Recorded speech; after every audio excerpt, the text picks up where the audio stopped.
in the 𝑖𝑁𝑧𝑖. Hello, hello, hello, hello, hello. Hello, everyone, and welcome to the Chair Sessions with Dr. D. On the line with us today is Asbury Park singer, songwriter Adrienne West, or better known as Space. Space is going to be talking to us today about her music and her albums and some new projects and her band. So, we're going to just dive right in. Welcome aboard, Space. Thank you so much for having me, Darren. I really appreciate us always. Well, I shouldn't say always, but this is our second time having this kind of vibe, so I do appreciate it. Yeah, I appreciate you coming back and taking the deep dive with us today. We're going to get more into some of your lyrics, some of your themes, and your albums. So for people who just might have tuned in, so the first interview we really went over your background and how you got into the music. So anyone who wants to get that can go back to our first interview. But now, and you've been busy since the last time we talked. You've been playing a lot. So are you still in Asbury Park? I am still in Asbury, yes. And you've been playing a lot there too, right? Yes, I have.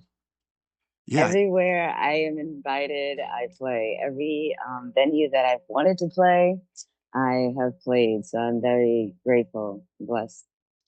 So you've got looks like two albums out. They're both self-released, is that right?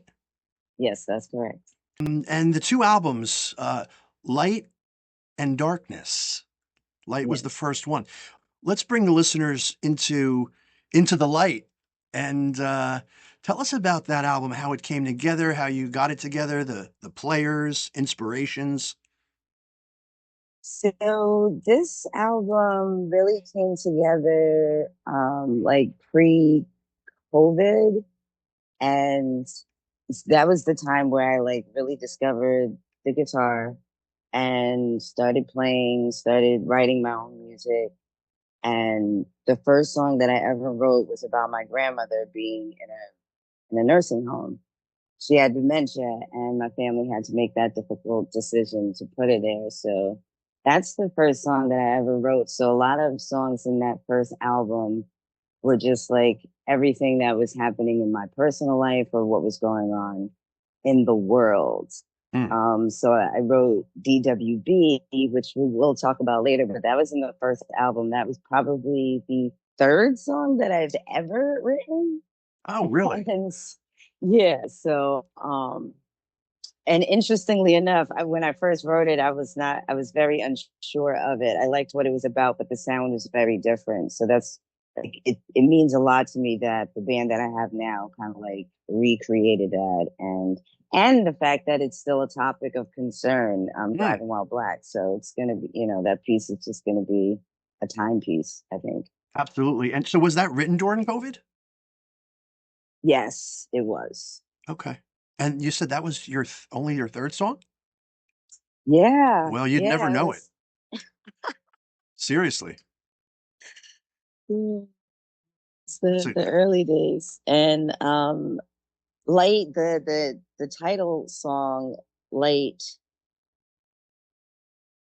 was just a song about a lot of my traumas or pains as just a being, and thoughts in my head, and just like, my perspectives. And so it's a song of empowerment to remember, because I was taught an affirmation: I am light, I am life, I am love.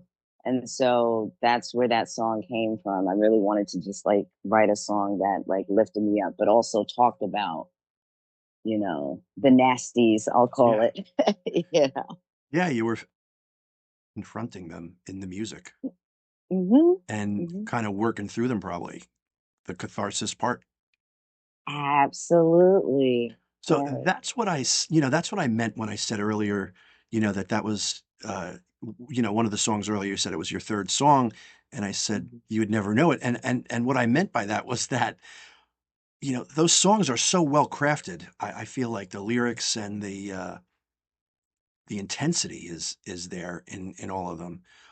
And that light that you're talking about kind of also shines through into your second album, and we'll talk about that too. So Mhm. as far as players on the first album, It was on me. it was all you, right? So you Yeah, you you did everything on that album.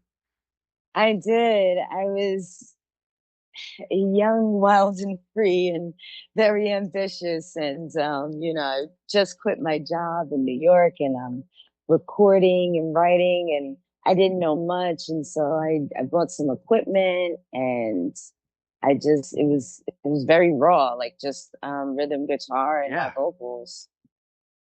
I think the lyrics really lended itself to that too. It really, I Hmm. think it almost increased the intensity by kind of not complicating it and not refining it too much. Like you said, it's raw, and the intensity is raw. The emotions kind of raw, and I guess that was the time we were in for a lot of us, right?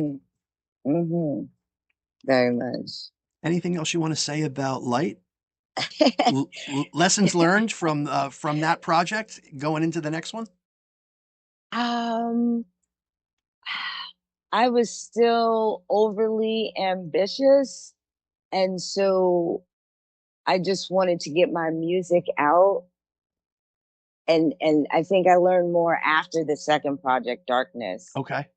more than anything, um, as far as the sound quality, because, now I'm meeting musicians. Now I'm in real studios and hearing, mixed and mastered renditions. And I'm like, oh, So Light was all that's what a mix is. So Light was all DIY, really, home studio equipment. Absolutely. And same for Right on. Darkness. And Same Darkness for too. Darkness.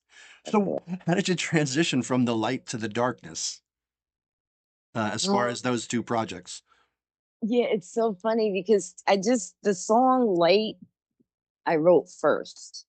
And then I wrote the song Darkness, and Darkness is even though I wrote the Light album, I don't want to say it was pre COVID, and then Darkness came out like during COVID. Okay, makes sense. So yes, so Darkness was like is a representation of COVID. It's representing people who had to choose to either quit or get the vaccination. That's what that song is about. And I had to make that decision. And it's like, like we just want to like all live and be free. And that's what Yep. the other song Living Free was about also, because it was like everyone's debating, wear the mask, don't wear the mask, get the jab, don't get the jab. And I'm just like, it's all good, folks. Like, get the jab, don't get the jab, wear the mask, don't wear the mask. Like, just live free, whatever that means for you. So, I love that one. oh, I yeah, really I thanks. love that one. It really, and as serious as a topic as it is or was, um, I love the video for it that you did. The video is kind of fun, even though it wasn't a fun time. Um, Right. the video is kind of fun, and you got like this free love and spirit in the video. That one Mhm. was the one at the beach, I think, right? Yep, yep. Yeah, really. Um, so did you have that all planned out, or how did that come together? So as the story goes, I chose to leave New York and come to Asbury, basically my hometown. I grew up here. I graduated high school from Asbury, so Mhm. I know the Asbury Park boardwalk and the beach very much. It was home. And yeah, it is home. So when I first came back, I was listening to Living Free on my headphones a lot at the beach and just dancing and just really vibing with that song. And so I knew from me doing all of that dancing on the beach, I'm like, well, this is going to be the idea for the video. I'm just going to dance like how I've been doing. And I roller skate a lot, so you get a little bit of roller skating. Yep. And my uncle, he loves Parliament Funkadelic, Oh and yeah. he's just such a cool dude, and his voice is cool. So I had him do some ad libs on a different song that I ended up doing on the Living Free, because it just was really cool. You, well, you, What he all of his ad libs were so cool. you definitely captured that vibe. The vibe that you had with making it. and that inspired it. You definitely transformed that, and you manifested it into something real and tangible. And like I said, if for those listeners that are listening, if you get a chance, check out Livin' Free, and that's on YouTube, right? Yep. Yeah. Actually, both albums are both on YouTube if people want to find them, right? Yes, that's correct. New Space 5000 and you. Right on. Let's go through some tracks. You can say as little or as much as you want about the tracks. The next one I think on that Darkness was Silent Killer. So I think that came from a conversation that I was having with a friend, and she said that silence is loud. And I was like, whoa, I like that. Silence is loud. Yeah, that can mean so many different things, but I believe what she was alluding to, like if you're being silent in a position where you should be speaking, the silence becomes really, really loud. And, it's like, so I decided to say the silence is loud, turn it down, right? Meaning the opposite, speak up. Speak up. Well, Yeah. it's interesting now that you've, when you're talking about that, it brings to mind, it's one of my favorite quotes by Dr. Martin Luther King. And it speaks, I can't remember the exact quote, but it's something about sometimes the silence of our friends speak louder than the harsh words of our enemies. Mm-hmm. Mm-hmm. I feel like it's got that energy in it. Yeah, absolutely. Sometimes the silence is actually worse than the harsh words. You want people to speak up. Yeah. Silent Killer. Yeah, silent killer. So let's kill the silence. Sorry Not Sorry is the next track on Darkness. Yeah, so it's really ad lib heavy, not exactly lyrically fluent, let's just say. Remember, I'm still like a novice writer, so I just had some ideas and I was getting it out there. So I was just thinking about how some people don't like to say I'm sorry because of the emotional weight, I guess, that it comes with, It's as heavy. opposed to saying like I apologize. Mm-hmm. So it's just like kind of like I'm sorry, no, I apologize. It's like I don't know, whatever you want to say. Just like how come it's so hard to say I'm sorry or even I apologize. So it's just like that's all that song is really about. Well, like you said, you said like you're starting out with songwriting, but again, I think that your lyrics are just, I think they're fantastic, and I think that rawness and sometimes that willingness to just put those words out there, even though you might not have them in the exact uh, refinement that you want them in. Sometimes just Mm-hmm. putting them out there is powerful. And I think that's one of your superpowers in your writing. Um, and that kind of brings us to the next one, which is my absolute favorite. I remember filming this one. I remember hearing it for the first time at the Lizzie Rose Music Room when you performed it, and whoa, I was blown away at the intensity of those lyrics. I think my favorite lyrics so far are on the song called Fear. And your performance, the live performance at the Lizzie Rose that night was just, it was out of this world. And I was immediately hooked on the song and your songwriting. And so I want you to talk about Fear because this one is pretty intense. And Mm-hmm. the lyrics are just so direct, but I'm not going to talk about it anymore. I'll let you do that. Well, thank you for that. So the performance that you got at the Lizzie Rose was definitely emotional. I had just lost my dog, I think maybe a month or two prior to performing. And I was like really in a dark place after my baby died. Rest in peace, Rocky. So I wanted to do Fear because I was afraid. I was afraid of everything at that point. So it was like after I wrote that song, it was a great song to use for myself to uplift myself and say, like, You got this. Right? Yeah, the fear is an acronym: face everything and rise, or forget everything and run. And I can't say that I actually made that up. That came from the land of the internet, or social Okay. media, I should say, and doom scrolling and having a lot of pages that have, like, different quotes and affirmations and such. So I saw that one and I'm like, oh, that's really cool. And at the time, and still, I get a lot of ideas just from things that I see, things that I hear, and then a spark is there, and then it gets to writing. So you were inspired by those acronyms, is that right? Absolutely. Well, the cool part is how you took the acronyms. I mean, they're two opposite ends of the Mhm. spectrum. The way, and it's kind of like our decision of how we're gonna deal with our fears. Are we gonna face them head on, or are we gonna, curl up in a ball and or run away or whatever? And Right. free will. We can do whatever we want as far as, but I like the vibe on it is one of confidence and hope. And I love this lyric. What kind of like something about what are you afraid of? FaceTime with it. Hmm. Face that. I love that. That is just, I mean, and that's like a time capsule too, Right. and it's like face your fears head on. That's right. Whatever it is, face it, FaceTime it, look at it right in the, look at it. Mm. Powerful, powerful, powerful. But the cool part is that we've got that one on video. So if anyone wants to check that out, if you go onto YouTube and type in fear and new space, Lizzie Rose Music Room, you can see for yourself. And I love the way you manifested that song and turned those acronyms into such a great project. Close to right. Is that the next one on that? Yes. So close to right is my mother's mother, rest in peace, Virginia Sita.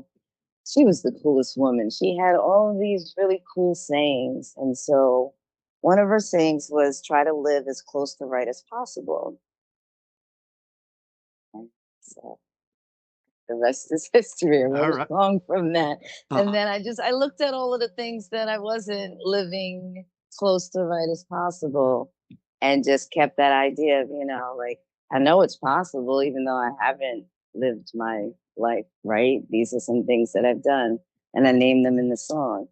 So that song is very vulnerable because I'm like exposing myself to Close to some the dark heart. truths. Yeah, yeah. Yeah, but I think it's important as an artist to share that and not cover up because we all have experiences, shared experiences. Mhm. About and when you're talking about covering up, you like our vulnerabilities.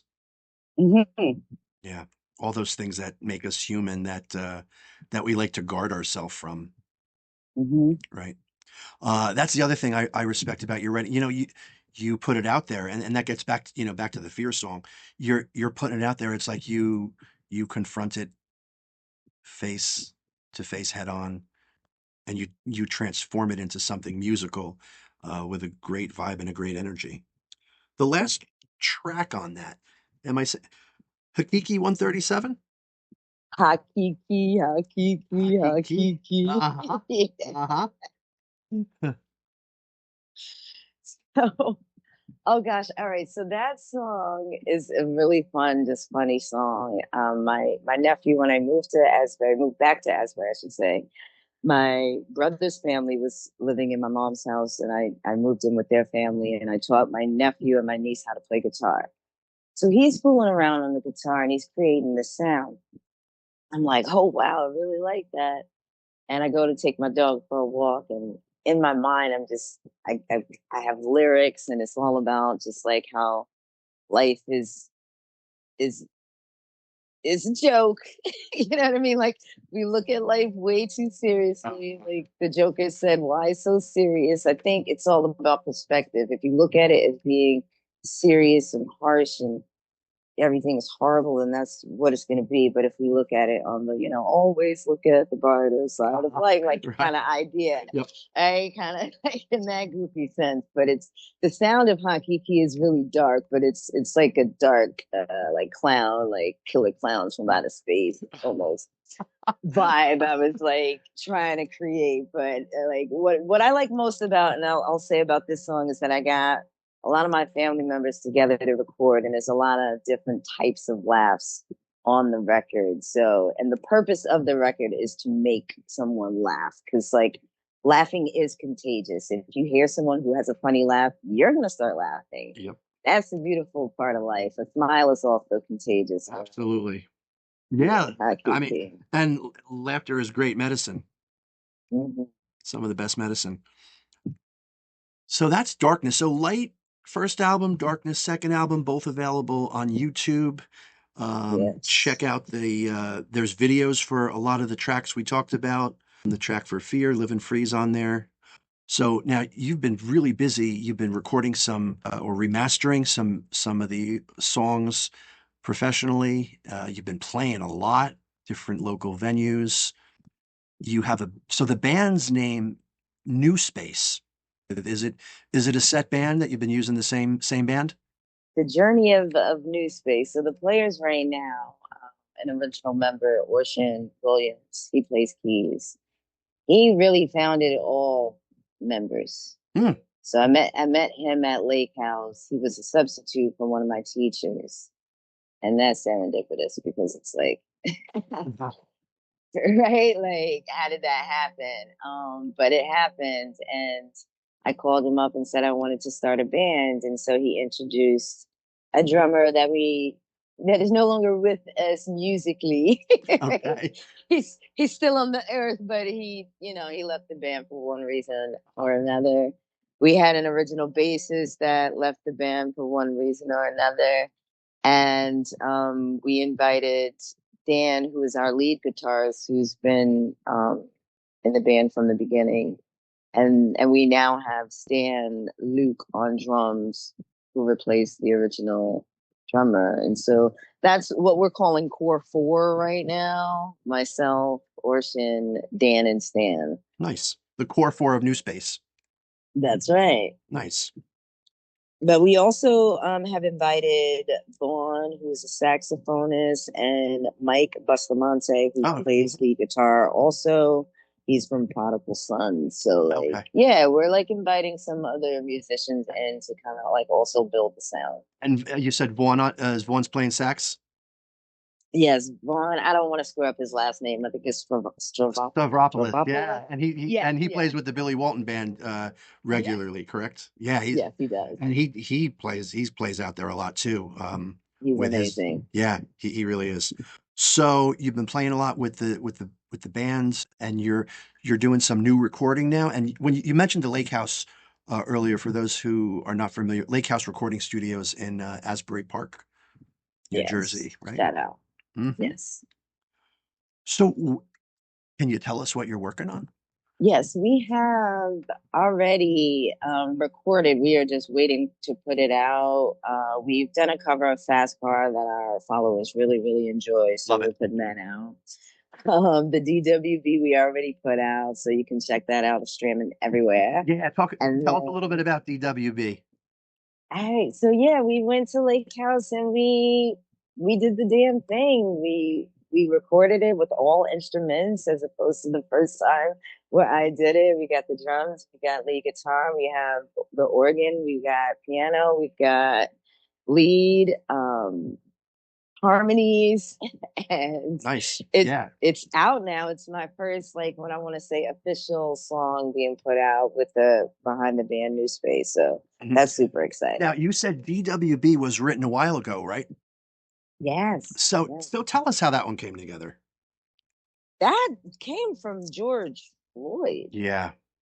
That was written about George. It was written about Ahmaud Arbery, who wasn't actually driving. He was jogging, right, while black. And so, like, I think it was definitely the summer of George where there was, like, a lot of police brutality Hmm. and injustices. Yep. And so that's all it is. And honestly, Driving While Black is like a statement of Black people that is kind of like unsaid, maybe even unheard for a lot of folks, because Hmm. some people are like, does it exist? I'm like, what do you mean does it might not exist for you, Right. but Right.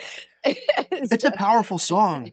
It really is. It's a powerful song, and you can really you can listen to the song even today, and you could apply it to a lot of different things going on right now. Uh, exactly, especially particularly ICE. Correct. Yep, absolutely. Powerful song. DWB, check that out. And that's you know what? We're going to put links to some of these too on the liner notes for the interview. Heck yeah. So yeah, that one sounds really good. So that one was redone at the Lake House Recording Studio, you said, right?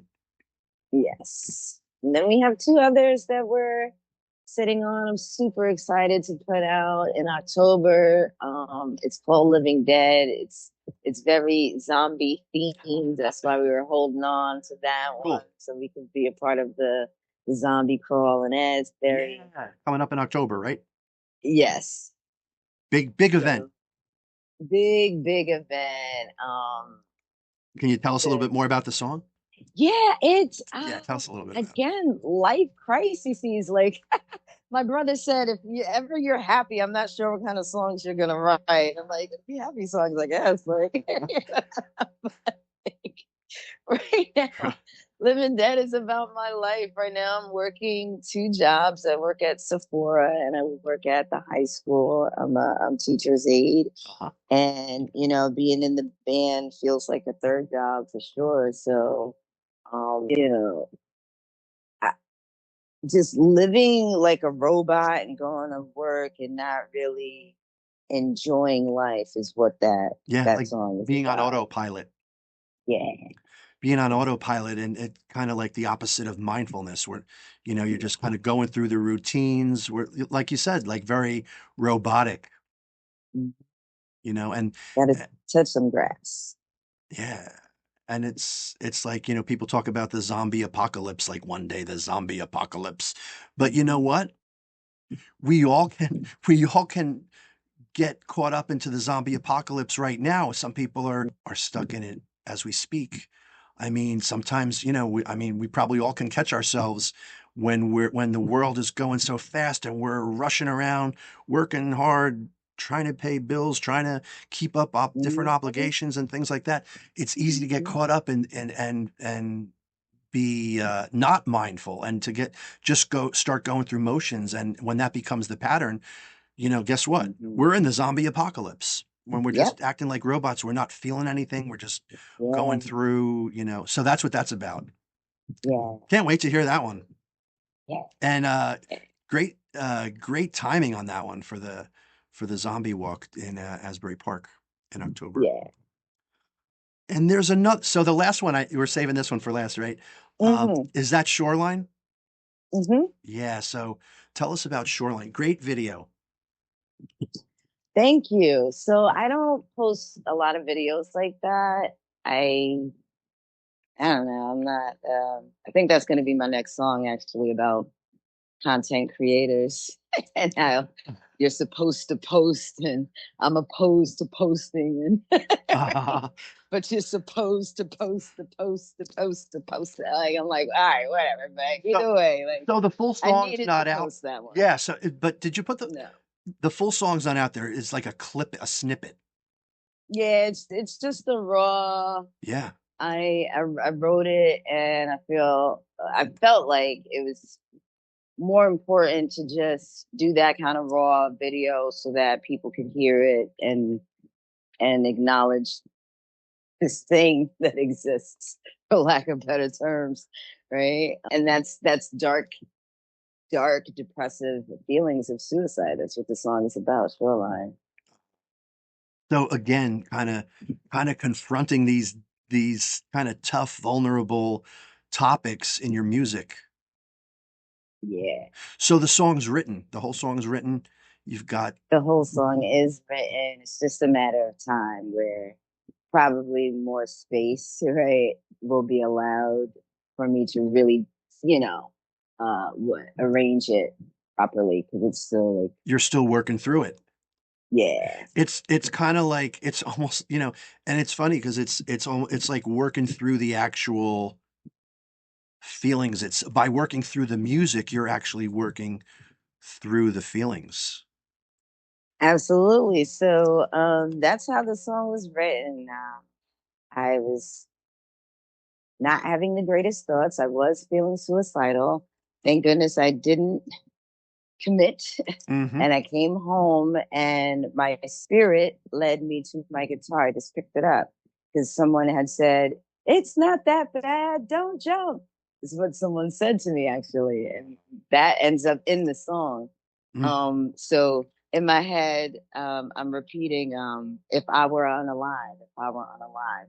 And I had the melody and I had the beat in my head. So my spirit got me to the guitar and I'm starting to write. So just like you're saying, me grabbing that guitar and writing that song also got, interestingly enough, writing a song about suicide helped me not commit suicide. It's wild, but like if you're feeling something, write it down, paint it, draw it, put it in the sand. You have to get it out of you in some kind of way, and that's what was happening. That's the catharsis that you have to get it out of you. I think that that's such an important part of dealing, with the heavy emotions and stuff like that, and having a support system, having an outlet. I mean, Mm-hmm. you have this beautiful outlet to express yourself in your voice and in your music, in the guitar. Like the guitar your guitar has its own voice, and it speaks Mm-hmm. it speaks along with your voice.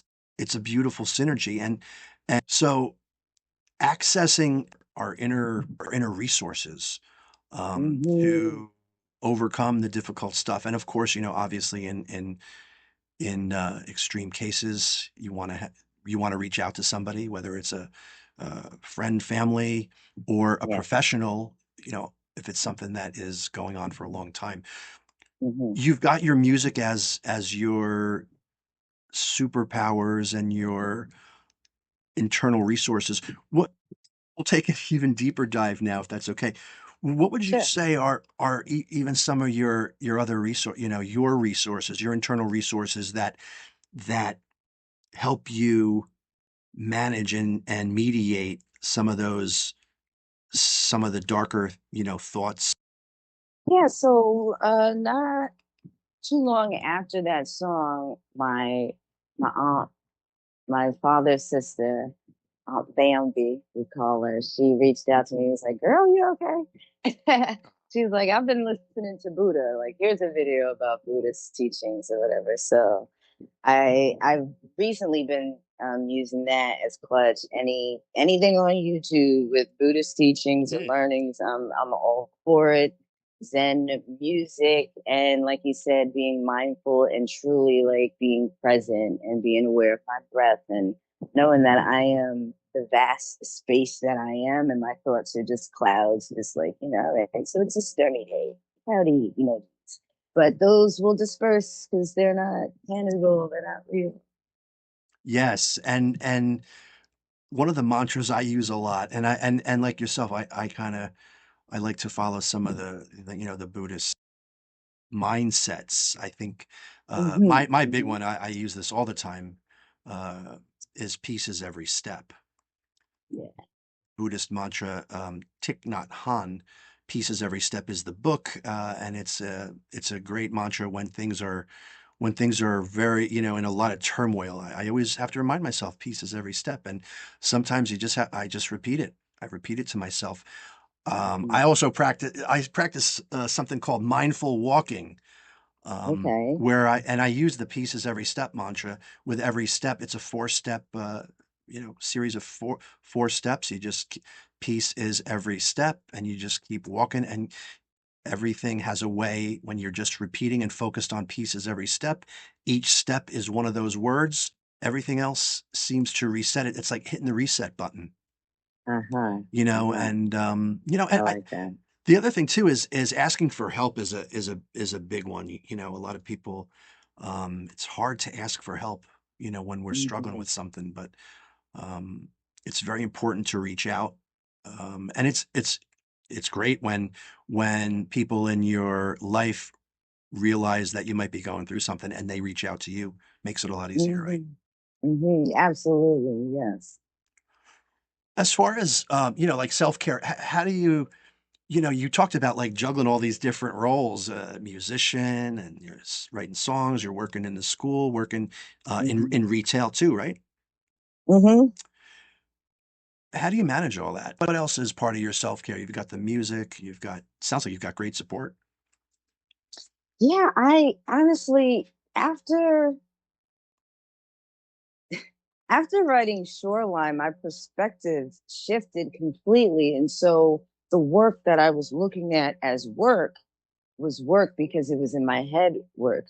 But if I'm being present, and that's all it really comes down to, it's not a whole lot, it's not deep, it's not complicated. It's like now when I go to work, I'm being present at work. So work is not looked at as, oh, Right and on. I'm not tired as much as I was before because it was a lot of work and energy in my head. I realized also that thoughts are energy. And it's like when you have all of those thoughts going, you're draining I yourself. was just going to say that they can be that some of the negative stuff can, when we get wrapped up in that, and we all can do it sometimes. We don't want to stay there too long, but yeah, it really can drain and sap our energy. And I like what you said, but you said it's not too deep or complicated. And on the surface, yes, it's really not. Right. However, what but you made the mindset shift.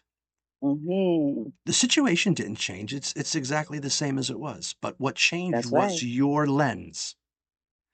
And that's really a big part of changing behavior sometimes is what we have to, like you said, we make a mindset shift. And, it's about when we realize we're looking through a dirty lens or a distorted lens or a negative lens, we can figure out what we need to do to change the lens. And when we change the lens, sometimes the same things that we're experiencing every day now take on a whole different meaning, whole different energy. And what was once draining now can be recharging and reviving. Sounds like, Yes. and that's the power of the mindset shift. And Yeah.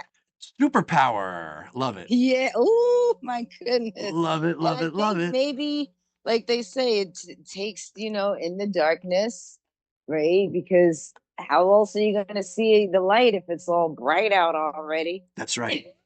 So sometimes we need the darkness to appreciate the beauty and the power of the light. It's kind of like, those dichotomous ends of the spectrum, we need them both. And it's kind of like, just like the rainbow. Everybody loves the rainbow, but nobody likes the rain. But we need the rain to have the rainbow. It's the same concept, right? Mindset shift, powerful, powerful. And I love how you incorporate all these things into your lyrics. And I love what you're doing. I love watching your trajectory and how you're bringing it all to life, manifesting it, and and sharing the energy that you have and your wisdom and your inspirations and also your, like I said earlier, your willingness to get right in there and not kind of dance around. You kind of go in and you're facing some of these things head on. And I think in the process of that, you help others do the same. And it's the gift that keeps on giving, I'm going to say, because a lot of musicians have done that, or artists, have done that for all of us, just thinking about Man in the Mirror. And when I read the lyrics when I was a child and really thought about what that song actually meant outside of the feeling that it gave me musically. So, that was passed on to me. And if I could pass that on to anyone, just even one person, then I've quote unquote made it, as people say. In my mind, I've definitely made it because I know I've done that. Absolutely. And just keep it up. Keep it up and keep doing what you're doing. I love what you're doing. I love the energy that you're putting out there. And I want to thank you for coming on again and taking the deep dive with me today here. Thank you for having me. Oh, my pleasure. And for those listening, you can find, we're going to put some links to some songs, the albums, and we're going to put some resources too for some mental health awareness too, since we did talk about that too, for people that are struggling. We'll put a link with some resources where people can find what they need if they're not finding it in the music and in their social supports, and then we'll put some professional links up there too. Yes. Thank you so much again for coming on, and I can't wait to hear some of the new remasters and the new song coming out in October. Absolutely. Thank you. Thank you so much. All right. Peace. What